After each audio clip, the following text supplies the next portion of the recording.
Thank you very much for all coming. My name is Larry Moore, and I am the president of the Valpo Parks Foundation. Over $1.5 million in private funds for projects, endowments, and thousands of volunteers' hours have been given to serve current and future generations from our community. Tonight we're going to celebrate and thank some extraordinary volunteers. But first we're going to be going back for a moment and celebrate a vision realized.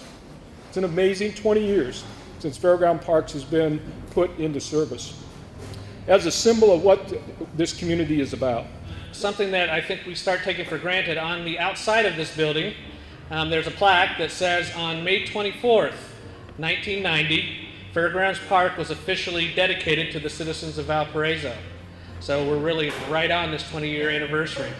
We estimate that each year there are over 50,000 participations by players and spectators of softball and soccer each year. There are over 45,000 walkers and runners that use the track each year. And there are over 15,000 patrons who use this place, this building, this Butterfield Pavilion.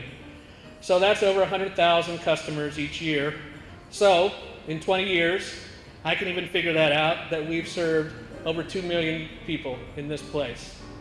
So whether it's your memories of a summer evening on the fields, a stroll on this track, or a family or an organizational event in this pavilion, it's a place that is one of those symbols in our community that probably visibly and functionally seems to portray who we are and what we are about.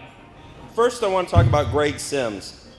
Greg has volunteered as a coach for both of his boys, Stephen and Gregory, since their first years with the department almost 10 years ago. Greg's teams have always been prime examples of mixing good talent with great sportsmanship. Greg has been more than a coach to Valparaiso Parks. He's been a helping hand, an advocate, a go-to person, and most importantly, I like to call him my friend. I came from Chicago where the parks were pretty good, and I was amazed that anywhere could be better, but sure enough, this place really is. One of the things I do try very hard is when we go places and we take the kids that wear the Valpo shirt on, don't embarrass yourself and don't embarrass the community that you're involved with. There have been times where I've sacked kids because they throw a helmet down. The umpires say you don't need to do that, but we did it because there was a high amount of decorum that needed to be done. Character is paramount. Thank you very much. I do appreciate it. Mark Russell, who's up here at the front, he just got off his full-time gig as a minister.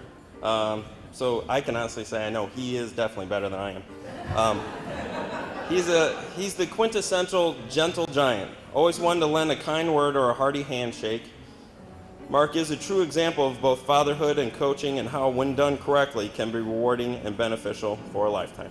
It's hard sometimes not to live your lives vicariously through your children. It's a hard lesson that every parent needs to know and to come to appreciate. But it's a lesson that we all need to learn. We need to let them be kids. That's why I value the Valpo Parks and Rec community so much, because every child plays. And that's a good thing to keep going. I'm honored and humbled that you have considered me worthy of this designation, and I thank you from the bottom of my heart.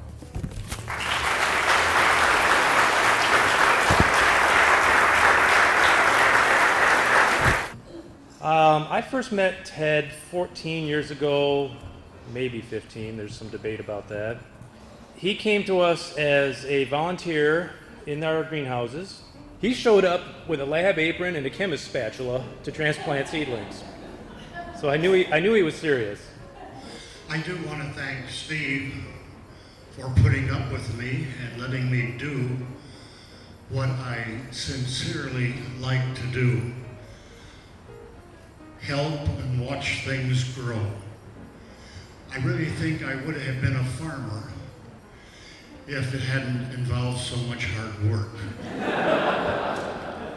Thank you, Steve, for nominating me